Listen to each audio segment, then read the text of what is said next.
Hey, blokes. Welcome back to the pod. One bloke in the pod on this episode. Unfortunately, due to working commitments, schedules, and unforeseen circumstances, Petros can't be with us for this recording. And because we had to work it around our special guest schedule, I've gone alone. It's a one-man pod this time round, but all good. It is all good because Petros will be back on our pod next episode and cranking it out with a couple of the guests as well.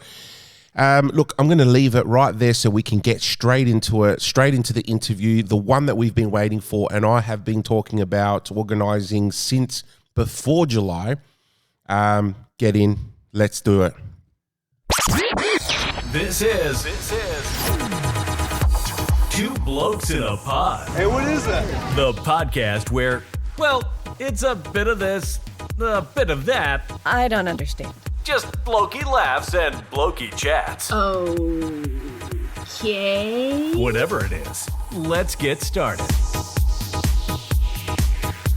All right, as promised to all you listeners, I have been working really hard to get a special guest onto this podcast. And it is my absolute pleasure to invite onto our podcast the Honourable Sarah Game, member of the Legislative Council of South Australia. Welcome. Thanks so much for having me on. I'm glad we could get it organised. It's taken a while. I reached out to you probably, very early in the year where you first started raising some issues in Parliament, which we're really hot on this podcast. And it's finally happened. It's finally happened, so that's wonderful. You have had a ridiculously crazy few months, probably year, maybe more than a year since you've been in Parliament. And you've really started raising a lot of topics, not just the ones that we're going to talk about, but many, many different topics. And you're making a lot of headway in Parliament.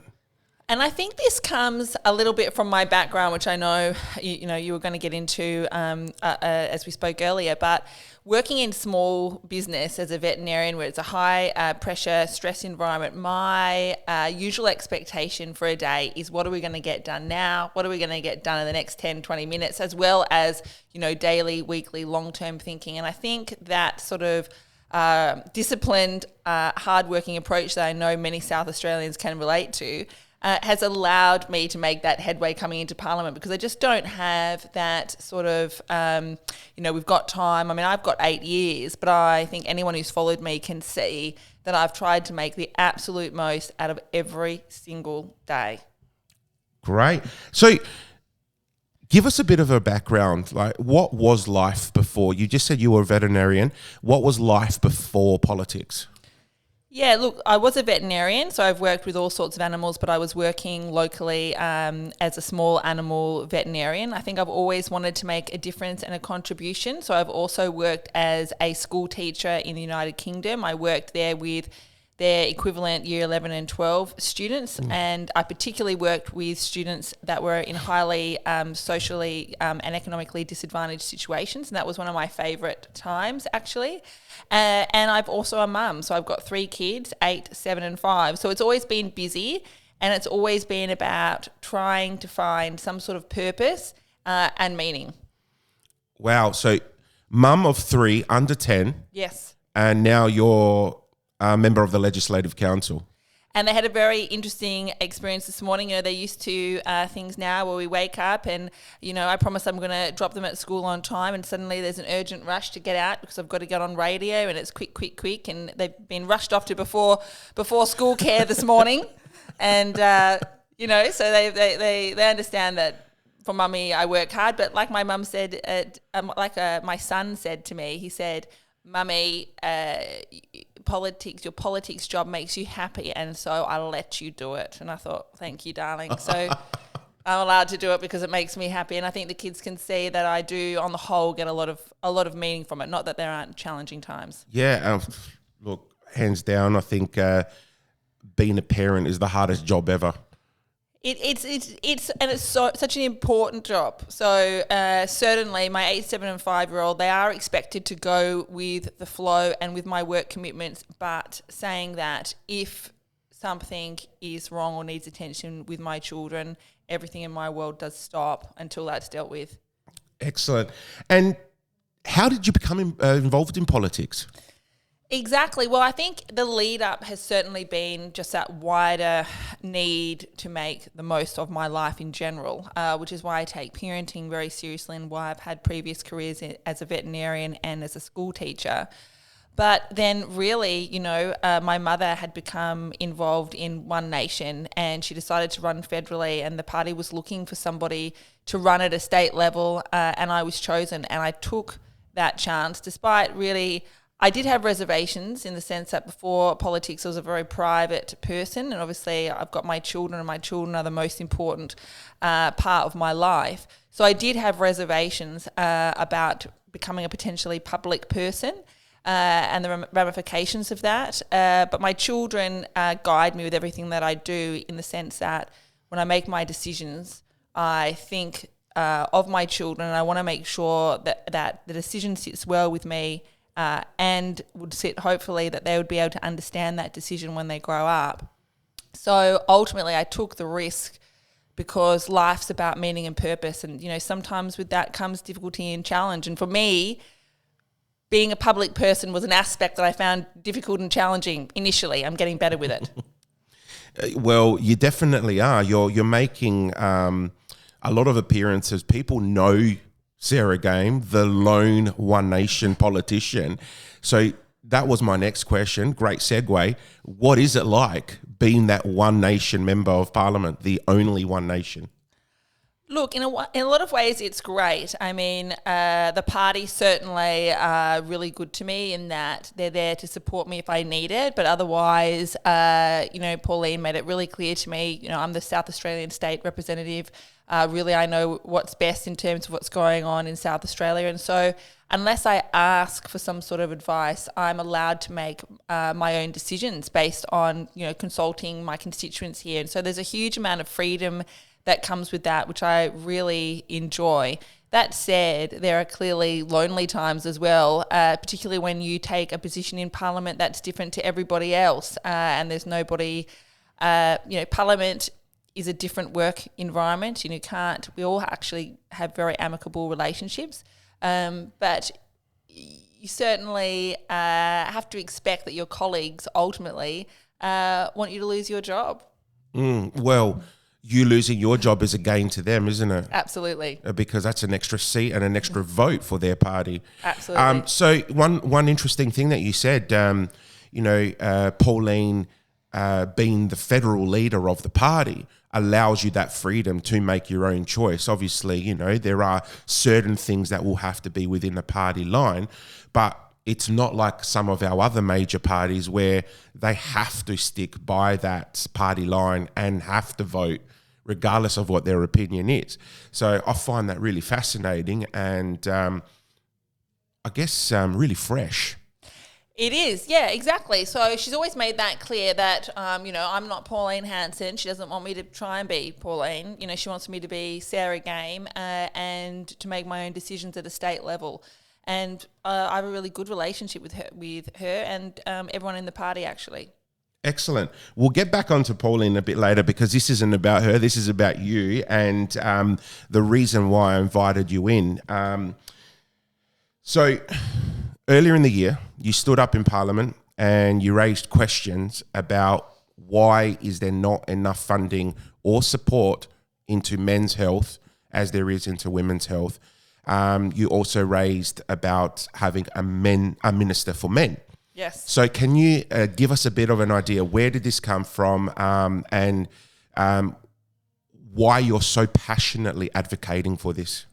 Well, I think the background to this is simply coming into Parliament and trying to work out where am I needed, where is the need for advocacy, where people are not already being adequately represented. And what I noticed was when it came to men, and obviously our party's got a history of advocating for men and men's issues, I just gave a short speech in Parliament And suddenly it had an enormously positive reception. So whereas I might have had a few thousand views on a video for most of my video posts on my parliamentary speeches, this one suddenly had hundreds of thousands of views and many, many shares. Suddenly I'd be out with my children, at the swimming centre or down the beach, and you'd have someone approach you and say, thank you so much for speaking out about men's issues. I was in my local bakery where I had been getting a coffee every morning from the same barista for, I think, over 6 months anyway. And he suddenly recognised me and said, wait, you're that girl, aren't you, who's been speaking about men and men's issues? And I thought to myself, wow, there's a real need for this from the public reception, which interestingly was the complete opposite of the parliamentary reception, because I really felt quite alone when I stood up for men in Parliament, because there's this misconception that, men have it good. And we really need to start questioning that when men are living shorter lives than women, when men are having many years less healthy lives than women, when men are taking their lives more often than women. We need to start thinking and questioning that thought process that men have it good. We're investing much more heavily in women's health than men. And I just work on facts. For me, factually, that doesn't make sense. And I'd say that in the community, there's enormous support from this, not just from men, but from women, because women need good men, and women love their sons, their brothers, their family members, their friends who are men. And I think it's obvious to them that men are suffering in society at the moment. Yeah, and I know many men that have gone through very ugly divorces because of their ex-partner actually being the perpetrator of DV. And they have not had any support, to the point where they were the ones that were quite, I hate to use the word, but bashed up. And, the evidence was there. But being a man, they said, were you the instigator, instead of what can we do to help? So, a particular friend of mine has lost 5 children, and he cannot see his children when he was the one financially supporting. He was the one doing everything for that family. And it just, it's sad. It's sad. There's no support for him. I think you're absolutely right. You cannot separate men's mental health and the crisis we've got from men and their mental health with family breakdown, because I think the evidence is clear with research and anecdotally that the breakdown of relationships, and in particular the strain that puts on many men with their children and access to their children, is responsible for the poor mental well-being of many men. And on the issue that you raised, certainly I don't think many men feel that either they can talk about domestic violence that they've been subjected to. And I think that is unfortunately perpetrated by government, who doesn't really acknowledge that men are in many cases also the victims of domestic violence. I mean, I've seen research, at least a third to up to 50% of domestic violence victims are men, and yet there's virtually no recognition of that. One thing that you asked the Attorney General, and you did touch on it before, was, is the Attorney General suggesting that men have it good compared to women? But his answer really couldn't answer. He didn't really answer that, why are men living shorter, and why is the suicide rate higher in men? He just basically hit on, yes, traditionally men have it better. But he didn't really answer that. Was there a follow-up to that? Well, I've asked the Attorney General a few times about men and men's issues, and it always seems to be honest, the response is complicated and to me doesn't make logical sense. And you wonder, well, are they in fact advocating for women? I mean, I had a constituent say to me, well, is equality for this Labor government for women, that women are, doing just as well as men? Does that mean that if they end up having, the same level of career success but suffering the same level of mental health problems as men, that we've got success for women, and I would say that we don't. So it was a very disappointing response, certainly, and I think it's just not one that's shared by the wider community. Absolutely. But, what I do love about the stuff that you are, passionately talking about is you are really advocating for the men, but you're not just saying, there is no problems with the women's side of things, because you have come out and you have said, there's plenty of problems with funding for mental health on both sides. Mental health is a massive problem that we're seeing the governments are not taking seriously and are not funding. I have a lot of clients in my day-to-day job that suffer greatly from mental health, but they don't have that support. A lot of the non-for-profit organisations that were once funded are no longer funded. Now, today's government is blaming the previous government, and the previous government blamed the previous government before that. So, what is happening in that mental health space?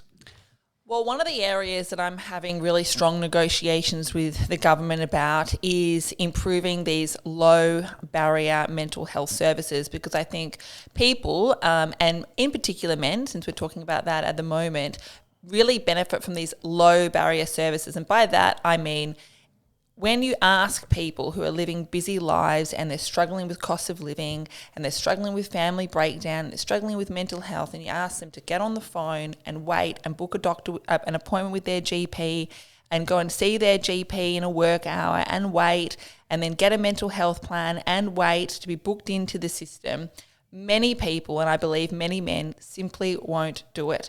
And it builds and it builds and builds. Additionally to that, many men are not already in the mental health system because they didn't suffer from anxiety and depression leading up to their crisis. What happened was there was a situational change like job loss or family breakdown that suddenly precipitated that crisis for them.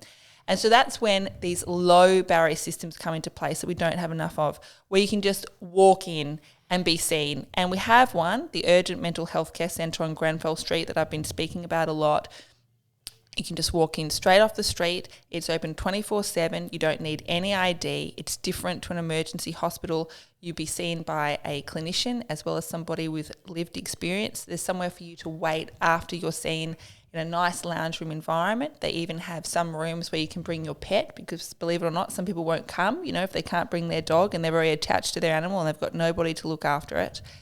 And yet we've got this wonderful service that's operating at 60% capacity in a mental health crisis because people don't know about it. And so I've met with Chris Picton, and I'm certainly will be writing to the government and asking them for a more targeted campaign. I want all our veteran communities to know about centres like these. I want these centres advertised at these relationship mediation facilities where people are under huge strain, and also job-seeking agencies. Yeah. And our veterans are the ones that suffer the most when it comes to mental health, with all the things that they've done and seen in time of service. So, and they're the ones also who have often had time away from their families. And when their families separate, if that encouragement from the other parent is not there for the children to, bond with their father who's been away a lot, they're suffering, from feeling alienated from their children as well. Yeah, alienation. It's a horrible thing. So you recently attended the Church and State Conference. That's right. And you raised there that you want to see an office for men, or a minister for men, just like we have a minister for women. What's the feeling of that within government and parliament with you raising that? I think simply advocating for men in Parliament at the moment, strangely, is a bit sort of seen as a bit taboo. But that's certainly not, as I said, clearly the response in the community. So I think, what people can do is write to their local member and express support for a minister for men and an office for men like we have for women. And I would hope that women and men would write and support this Labor government to understand that actually there's a lot of community support for this. I mean, the office for women, which we don't know how much funding the government sets aside on that, but I'm on a quest to find out. but they've got a Premier's Council which will advise the government on all areas of policy to make sure there's equity for women. Why do we not have that for men? Yeah, and you've obviously got some really good support through other members of parliament, maybe not state, but federally as well. I know Senator Antich is a really hot supporter of stuff that you are doing. And, there's many, can I say, or would I say, without being too two-sided, the rights side of parliament really sees a lot of these issues. There are certainly some of my Liberal colleagues who have expressed to me, and I really am grateful for their support, actually, keep going, Sarah, with this men's issue, don't give up. But I'm not sure that they've got the confidence to speak about it publicly, and I'm talking about my state colleagues at the moment, because there is just this sort of fear around it. But certainly within the community, at all levels, but respected people in the community. I know we're going to speak about my Men's Day later, but Professor Gary Whitchett, who'll be speaking at the International Men's Day I'm organising, he's an expert on men's health in general, and he's been very supportive of everything I've done and been advising me as well, which I'm grateful for. So, do you find it easier being a woman raising men's issues? And do you think that's why a lot of your colleagues in Parliament, being men, are afraid of raising that issue?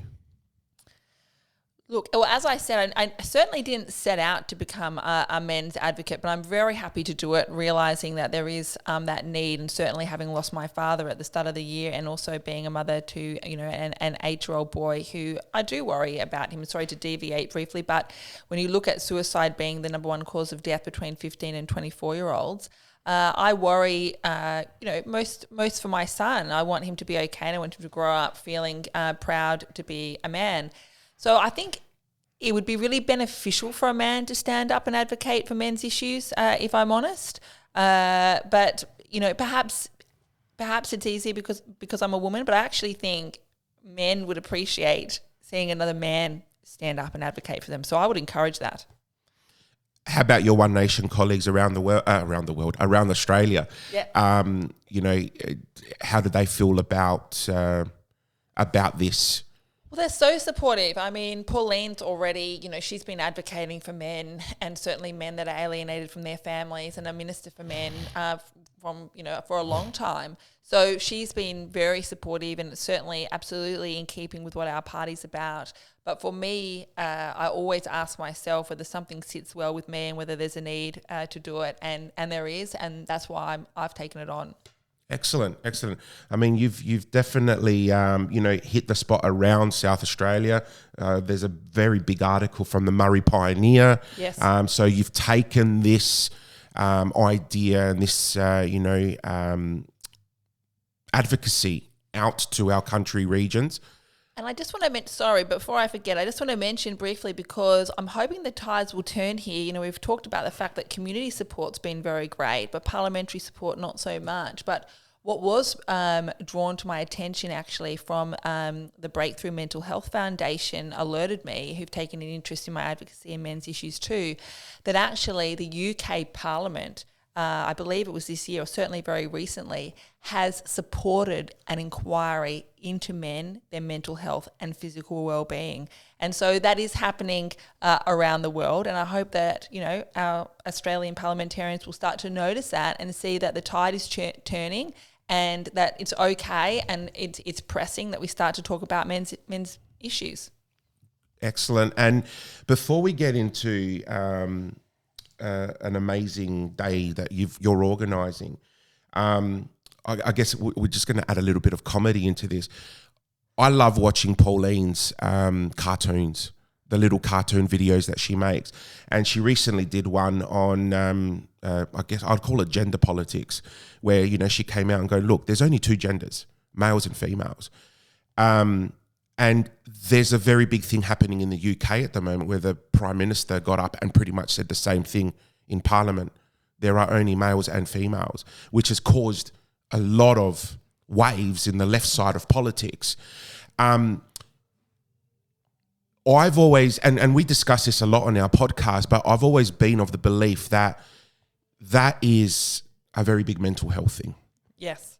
If you believe that you're something else other than what you're born biologically, it's something that I guess chemically has gone wrong in the brain. I'm guessing that's how the rest of, Pauline and your party would feel like. Well, I did a speech. The other speech that I did in Parliament, which did extremely well, was a speech on there only being two sexes, male and female. I don't know if you saw that, but I put that out, and I just really decided to do that because Parliament was looking at removing gendered pronouns, and also I have searched deep within myself about my own children and the education that they're getting. And so I decided I would do this short speech to acknowledge that, in fact, there are only males and females, and I would call it to a vote in Parliament. It had, I think now it's still my best received parliamentary speech. It's had millions of views. And I would say the vast majority of that was positive, as was the public reception. So I think that we're not alone with feeling that there are, in fact, only two sexes, male and female. One of the other things that I did, because my other passion is for children and education, when I first got elected, I went around to all, well, not all, but many socioeconomic disadvantaged schools, and they're graded on their economic hardship. And I spoke to the school principals there, and I just wanted to find out, what are your top concerns? And of course, they spoke to me about school attendance and child protection, but they also spoke to me in private about this emerging trend of, sex confusion, and really feeling afraid, for their jobs, that if they didn't support the child in an affirmation type approach, they would lose their jobs. So it was a real thing. And when you hear children changing their name and some of the names that they change them to, you have to think that, why are we not looking at supporting these children through any mental health concerns that they might have? And often there is a history of, family disturbance at home as well. And in most cases, mental health starts from a very young age. Obviously, there is traumatic mental health. Yes. But a lot of mental health starts from a very young age, whether that be the family unit, separation of parents. Yes. It's a whole wide thing. So you're right. Mental health needs to be supported from that age. Yes. If we see that confusion coming out. Well, exactly. And in terms of our party position, I guess, we just don't support, for us, parents should be in charge of the moral and ethical teaching of their children, and children need to focus on learning how to write and numeracy and reading.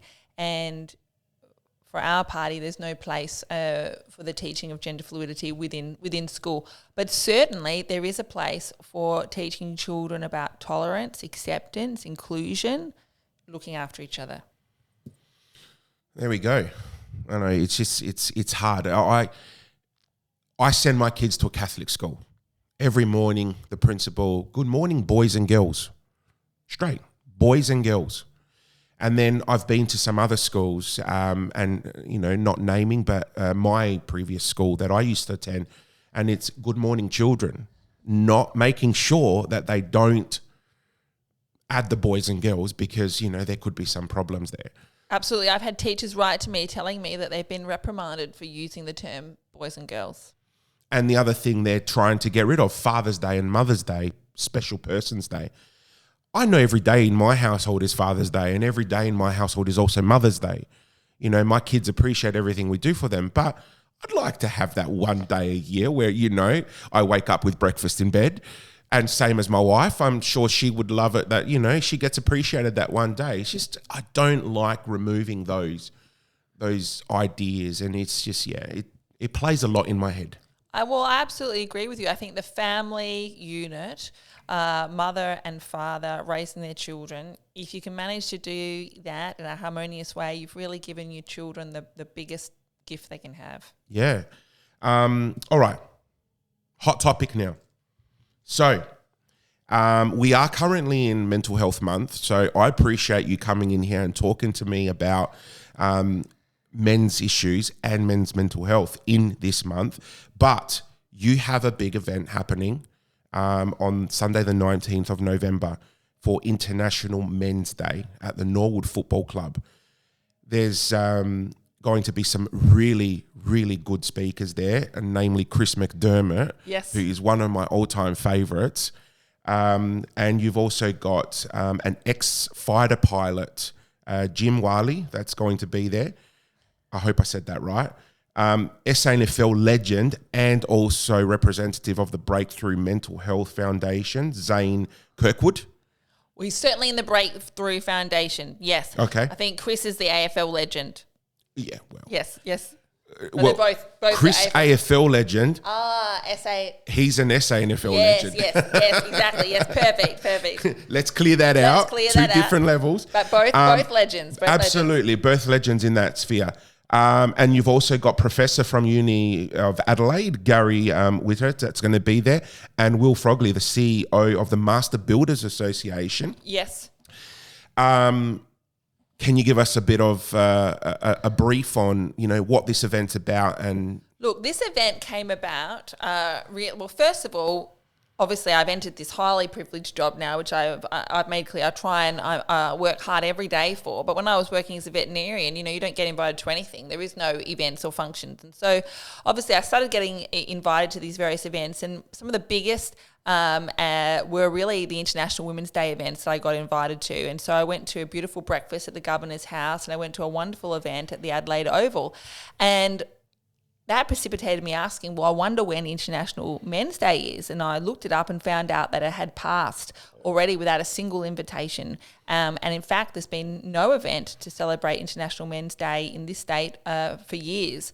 And so really one night, becoming frustrated with my new job in politics that I've taken to try and make a difference, and really, the numbers are against me a lot of the time, I just woke up thinking, what can I actually do, with the reception to my Minister for Men in the Office for Men at the moment wasn't really gaining any headway. And I decided I'll just organise my own International Men's Day. And so I've been blown away with how much support and help I've had to make this happen. I woke up that morning after falling back asleep and I rang James Fantasia, CEO of the Norwood Football Club, and very tragically they had the loss of a player there as well. And he said within a second, absolutely, you can have it here at the Norwood Football Club venue, which was great. The very next person I rang was Chris McDermott, and with absolutely no detail at all other than I sounded a bit hectic and frantic trying to organise this thing, Chris said, yes, absolutely, I'll support you. And it just went from there. Everybody who's got on board,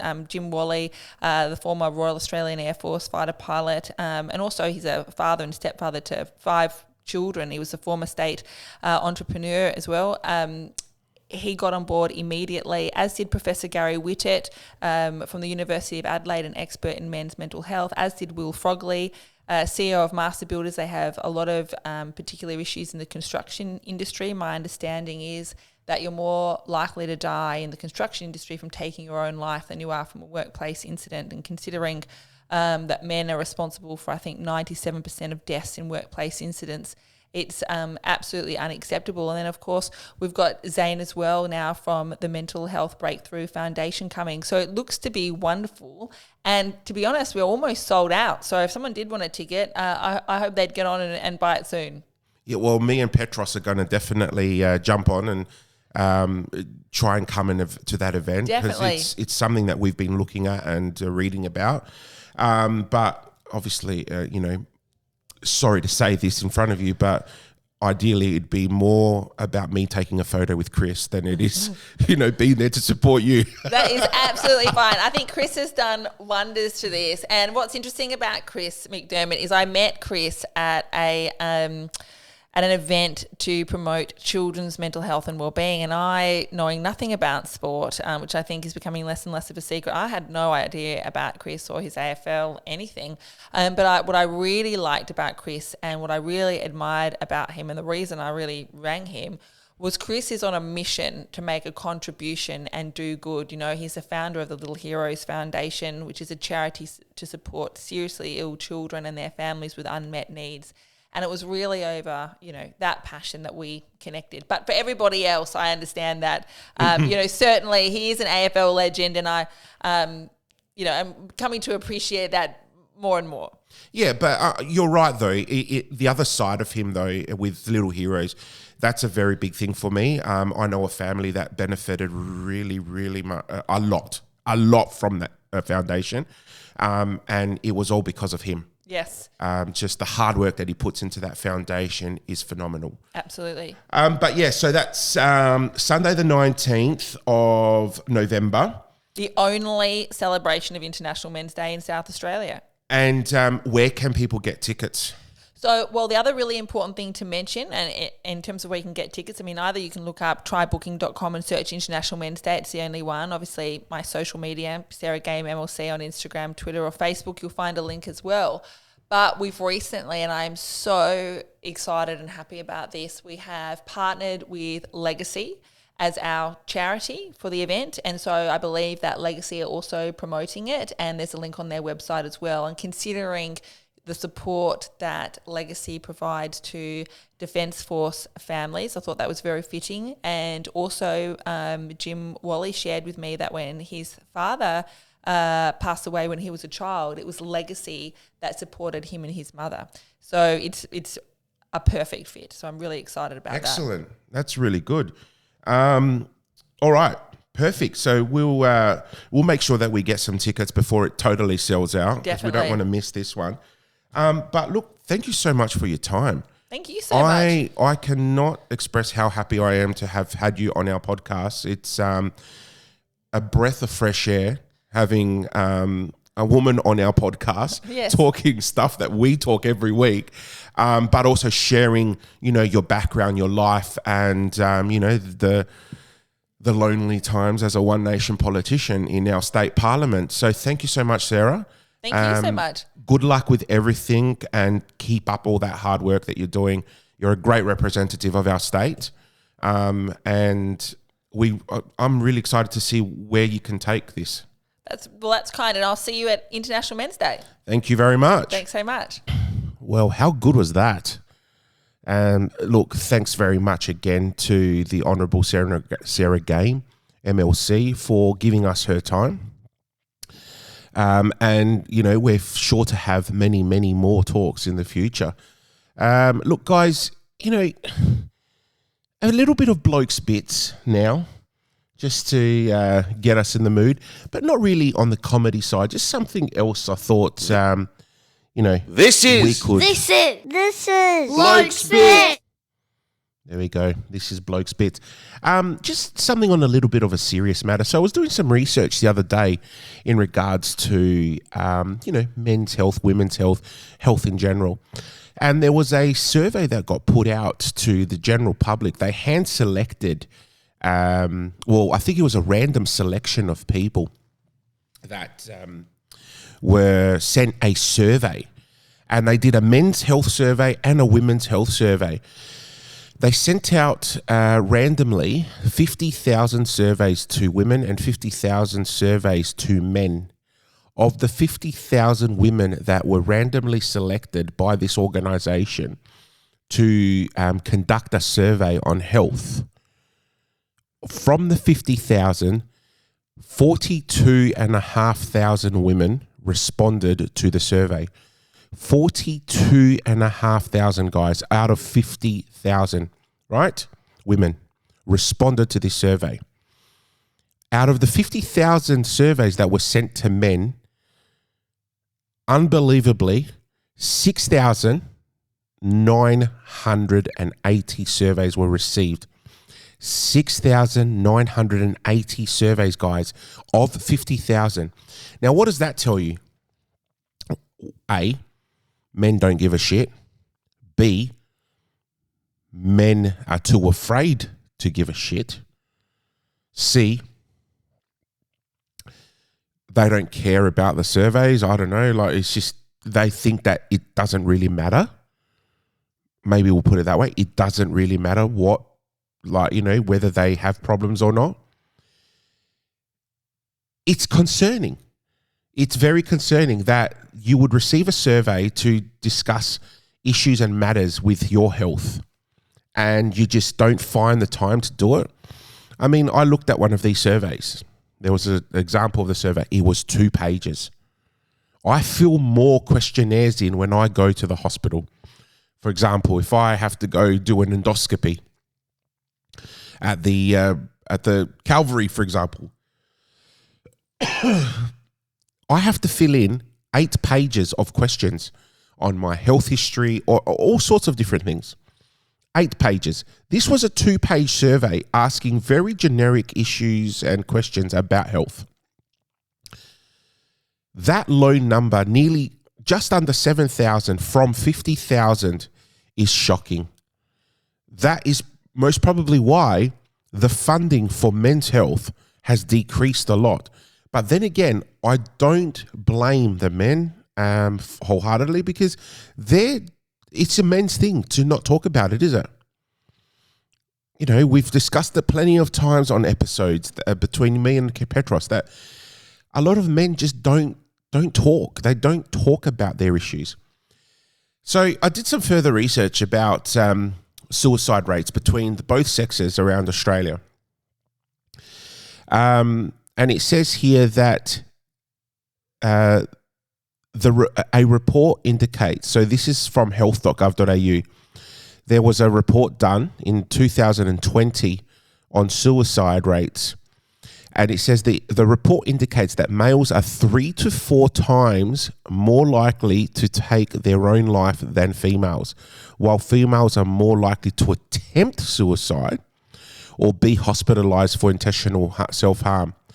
So men actually go through with it. Women think about it, don't actually go through with it. It's quite saddening.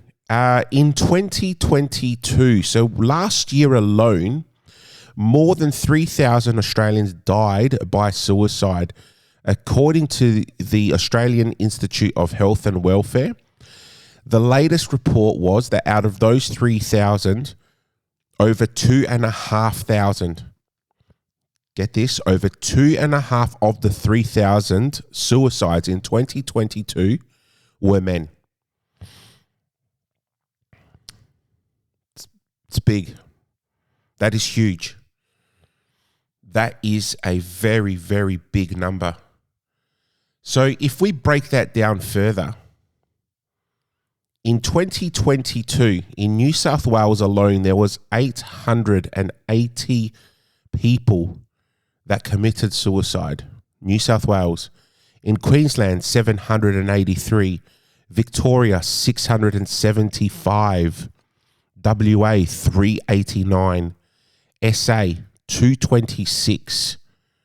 Tasmania, 80. ACT, 65. Northern Territory, 46. What is being done about mental health and suicide? I'd like to see that. I'd like to see more investment in this. We've just gone through something, look, you know, not getting into the politics of it all, but we've just spent millions and millions and millions of dollars on a referendum. Would that money not have been better spent on health and mental health well-being? I question this. I'm not discussing what the referendum was about and, you know, whether you agreed or disagreed. That's not what the question is, and that's not what this podcast is about. But I do question why we could not have better used that money for something more strategic, more useful. $500 million to put on a vote is a lot of money. A lot of money. And I know there are people that argue, oh, it's just a drop in the ocean for the government or for the Australian people to have their say. I get it. But there are a lot more societies and services and non-for-profit organizations, even our health departments that need this money.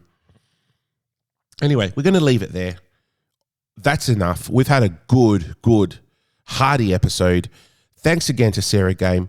Guys, please follow us on our socials at 2 Blokes in the Pod. That's the word 2, TWO, Blokes in a Pod, on Instagram, on Facebook, and of course on TikTok as well. We haven't really been active on the TikTok side of things, but we will get there. Make sure you follow us or even send us an email, 2blokesinapod@gmail.com. Send us your questions. Send us anything you want to talk about. We're here to discuss. We're here to be open. We're here to have fun. Get on it. Until next time, this is 2 Blokes in a Pod with just Val tonight, but Petros will be back on next episode.